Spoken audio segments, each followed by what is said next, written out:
What's up, beautiful people? I'm Zach, and you're watching Zach Makes Movies, the channel where we talk about... You guessed it, Frank Stallone. Well, as you may have noticed, I am out of town right now. You can check out my recent video talking about life updates for more information on what's going on. But long story short, I work part-time for FEMA, and I was sent to Florida in response to the recent hurricanes. So it's going to be a little different for the next several weeks, depending on how long I'm out here. I had a lot of video ideas, and I'm hoping to still be able to complete those videos with relatively the same quality that you have come to expect, which is to say, not high enough, but pretty goddamn good. It is the spooky season, my friends. It's the most wonderful time of the year. That's right. Halloween time. On this channel, we talk about all kinds of movies. And around this time of year, we talk about one kind of movie, horror. A few weeks ago, we talked about American Werewolf in London, one of my favorite films ever. You can find other clips. I talk about The Shining, I talk about a few other films that I'm a big fan of. But today we are talking about one of the great horror movies of all time, one of the great Halloween movies of all time. You guessed it. Halloween. Halloween is a franchise that has been going since 1978. It was directed by the legendary John Carpenter, who's still killing it on social media. He's a hilarious guy. He's an incredibly talented director, as well as composer. You may not know this, but he actually composed the music for Halloween, The Thing, The Fog, and many of his other films. Incredibly versatile and talented director of science fiction, horror. He's a genius. Absolute living legend. The Halloween franchise is a complicated subject. A lot of people liked the 2018 reboot. I wasn't a big fan. I saw it in theaters. It was okay. It was well made. But I just didn't really gel with the kind of modern comedy take on it. But it was just a little too goofy. I didn't like any of the kids in the movie. I wasn't a big fan, and it wasn't a bad movie. I mean, I thought they did a really good job with Michael Myers. I liked the opening. Why are we talking about this? Halloween, 1978. We'll get to that other shit later. Halloween is one of my favorite Halloween movies ever. Talking, of course, the broader scope of the holiday, not the franchise. But the original 1978 Halloween is, without a doubt, by far the best movie in the series. So we'll start by talking about that, and then maybe we'll get into some of the sequels and reboots a little bit later. But to start, I just wanted to get right into it with this clip here.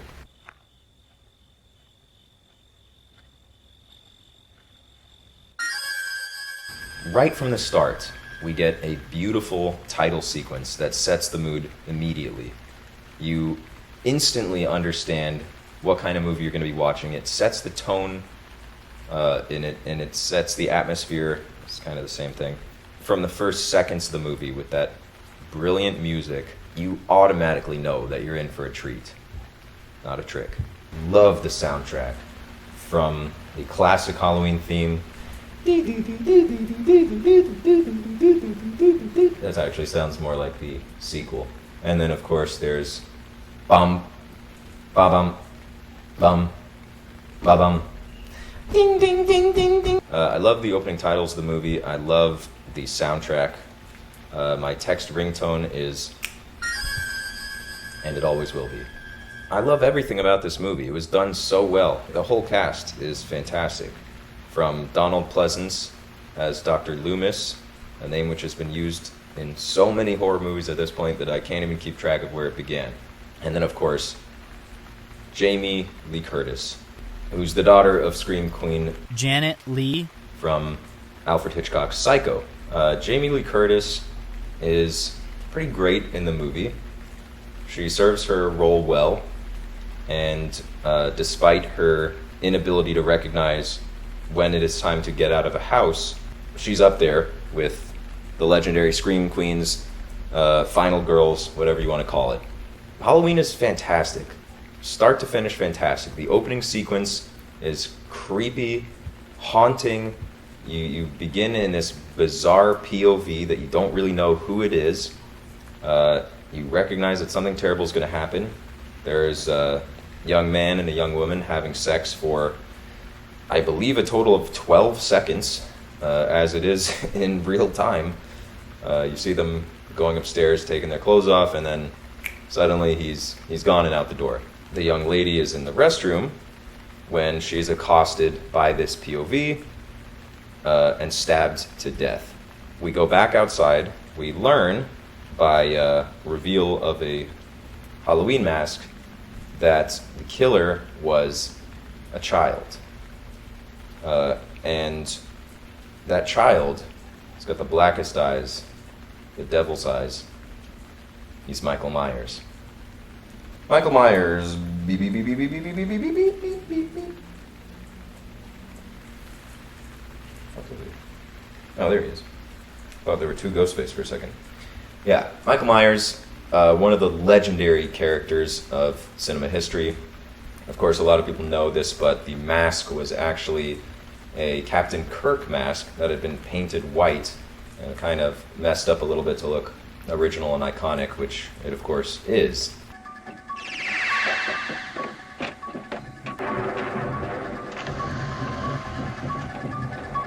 The evil has escaped, he gets away, and the movie is set up. Donald Pleasence is so good in this film. He is, in many ways, and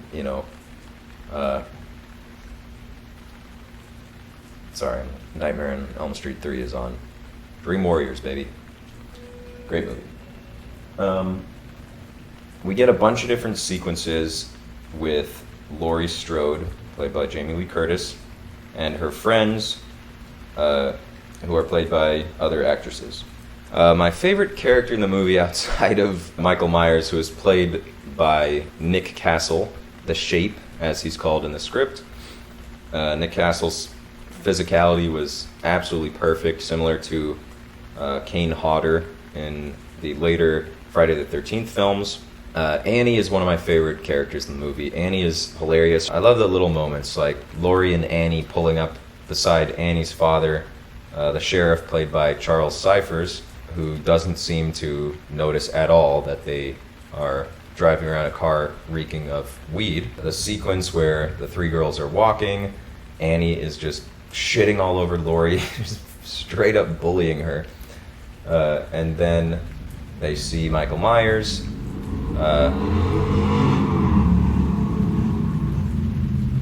The car speeds down the road, and Annie yells out her iconic line, "Hey, jerk! Speed kills!"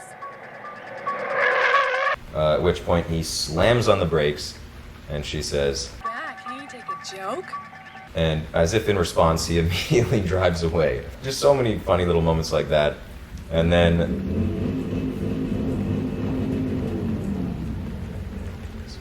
Laurie sees Michael standing behind the bushes, and there's that nice little moment where Annie goes over to talk to him and pretends that it's a guy who wants to ask Laurie out. So Laurie rushes over, which always felt less in character than it was them just being like, all right, come on, we're not going to wait for you to slowly walk over. You're taking way too long.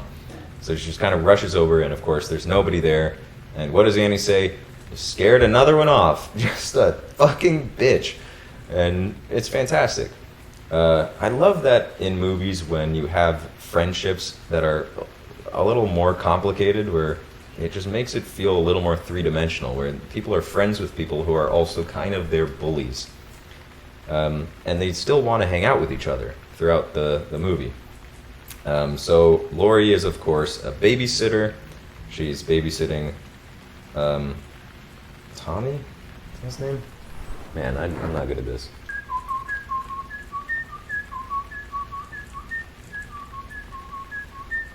Tommy.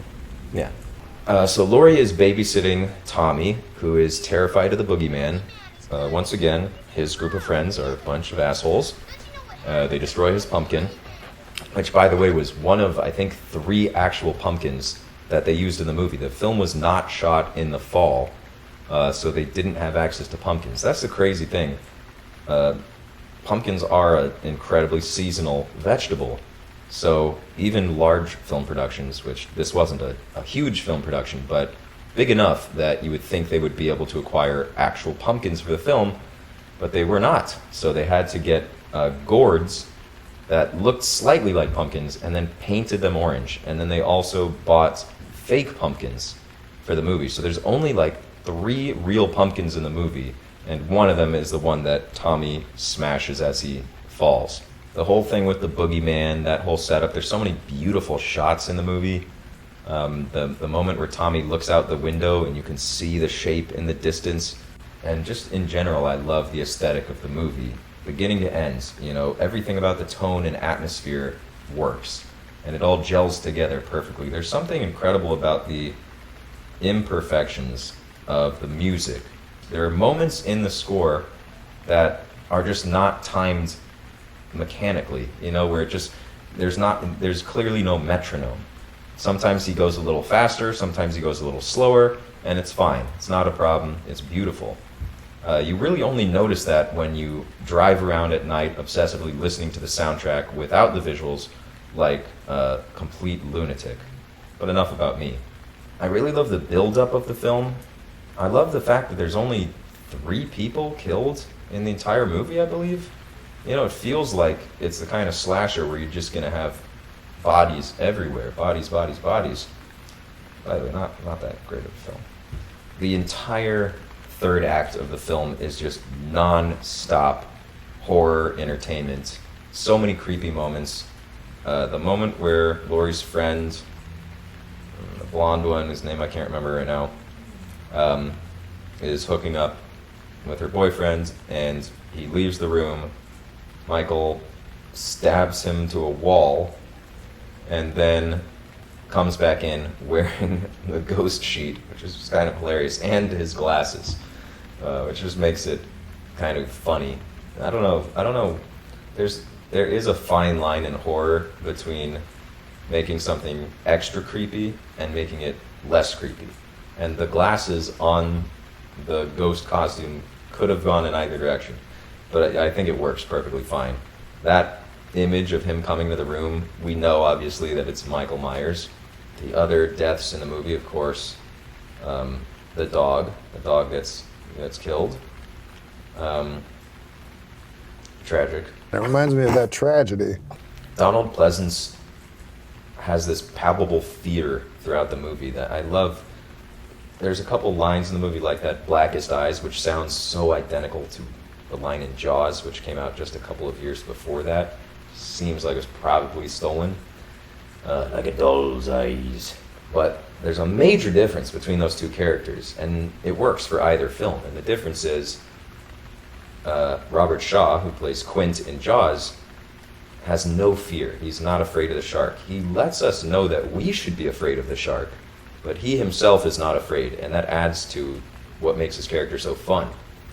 Donald Pleasence is very different. Donald Pleasence is terrified of Michael Myers, and selflessly he pursues him, knowing what a danger he is, because he wants to protect the town Haddonfield. And of course he feels some guilt for Michael ever escaping in the first... Jesus fucking Christ, I don't remember this scene. Nightmare on Elm Street. Third. Oh no. This might be the fourth one now. Okay, that's why I don't remember it. Everything makes sense in the movie. There's not really any stupid decisions by characters that you see in a lot of slasher films. For the most part, the characters don't really know that they're in danger. Which, in movies like Scream, where their characters are well aware that they're in danger throughout, it adds an extra layer of thrills and enjoyment. But this movie, going in the opposite direction, actually is very successful in doing that. It's a really fun exercise with an E. We'll talk about that movie another time.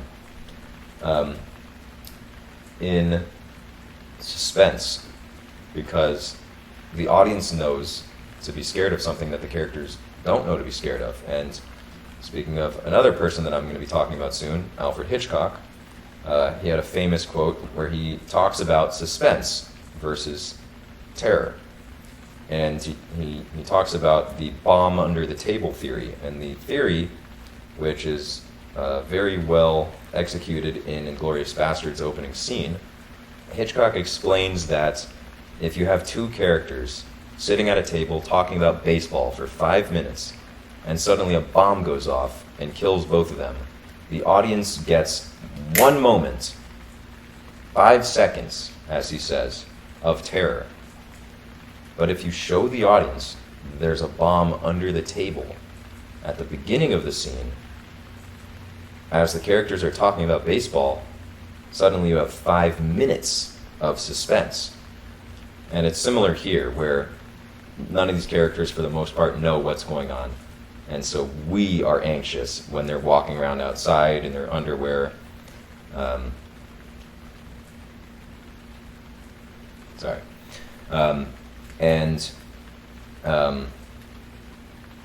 so fucking tired. Holy shit, I'm so fucking tired. I've been driving for 4 days. Let's talk about the finale. The final sequence in Halloween.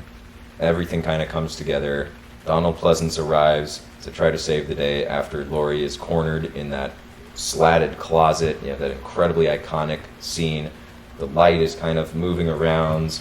You've got the hanger, which she uses as a weapon. Somehow that works against an unkillable machine that doesn't die when he gets shot 6 times. I remember 6 bullets, and I don't remember the names of the characters. I don't know. Anyway, so that final sequence where Laurie thinks that she's killed him like 5 times in a row, it's almost like the ending of Return of the King, where it's just like, all right, it's over. Okay, the end. Nope, wait, oh, one more ending. Okay, now it's over. No, wait, one more time. Okay, now it's over. All right, finally, he goes out the window, he's dead, and then Sam Loomis looks out the window. And it's gone. And then, as we've talked about recently with American Werewolf in London, which check out that video when you get a chance, it's kind of fun to have a movie that ends abruptly after the climax. So Michael Myers is gone out the window, boom, movie over. And then you're just left wondering what's going to happen next. Well, let's talk about what happens next.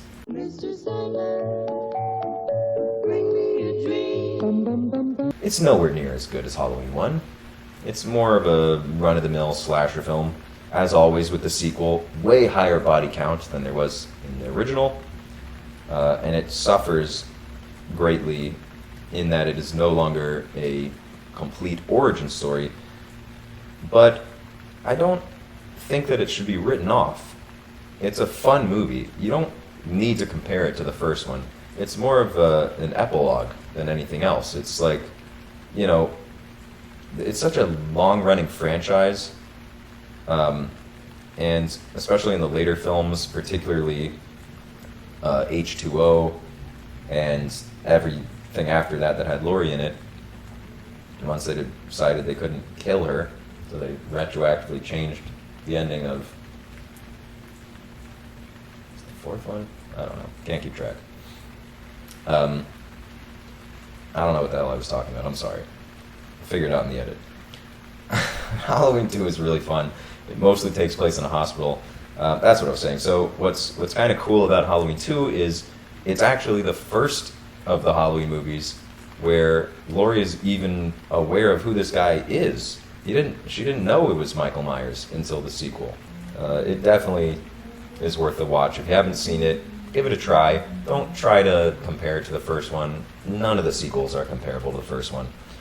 And speaking of which, let's talk about a very controversial addition to the series, the black sheep of the family, Halloween 3, Season of the Witch. This is not a Halloween movie. It has absolutely nothing to do with any of the Michael Myers story. Michael Myers is not in it. He's not mentioned in it. The Halloween masks in the movie, very iconic. That the green witch girl mask, the pumpkin head mask, all of those are cool. It's not a bad movie. It's actually a pretty solid movie. It reminds me a lot of Soylent Green. It's kind of in that same subgenre of horror. It's sort of like a paranoia thriller that involves an evil corporation trying to mind control people. So yeah, it has absolutely nothing to do with the first two movies, and it has absolutely nothing to do with any of the movies that came after it. But it's a fun movie. So if you go into it not expecting to see Michael Myers, you might enjoy yourself. It's got a very famous song in it that once is in your head, it's hard to get it out. But that's pretty much all I need to say about that movie. H2O was awesome. We get to see an older Jamie Lee Curtis. She's a lot more badass now. She's a lot better of an actor now. And it's a totally different style of film, but it's definitely in my top 3 Halloween films. Then there was the Rob Zombie remakes. Not a big Rob Zombie fan. I do like House of a Thousand Corpses a lot, actually. I love the visuals in it. I love little things in that movie that I really like are the completely unexplainable lighting that he uses throughout the film. There's a green light that you see in the car that is like, where the hell is that coming from? Now they're playing the first one again. Hell yeah. But anyway, we'll talk about those another time. Robert Englund is an absolute legend. Such a iconic figure in horror history. I truly don't think that movie would have been anything like it is without him. So we'll talk about that another time. The recent ones, the 2018 Halloween trilogy, just gets worse and worse. Like I said, I didn't love the first one in theaters. I didn't bother to see the second one for a couple of years. And then I finally watched it and thought, okay, not that bad. For the most part, there were parts of it I actually liked more than the first one. And then there were parts of it that I just really didn't like. And I've kind of blocked it out of my head. But is that one the Evil Dies Tonight one, or is that the next one? I think it was that one.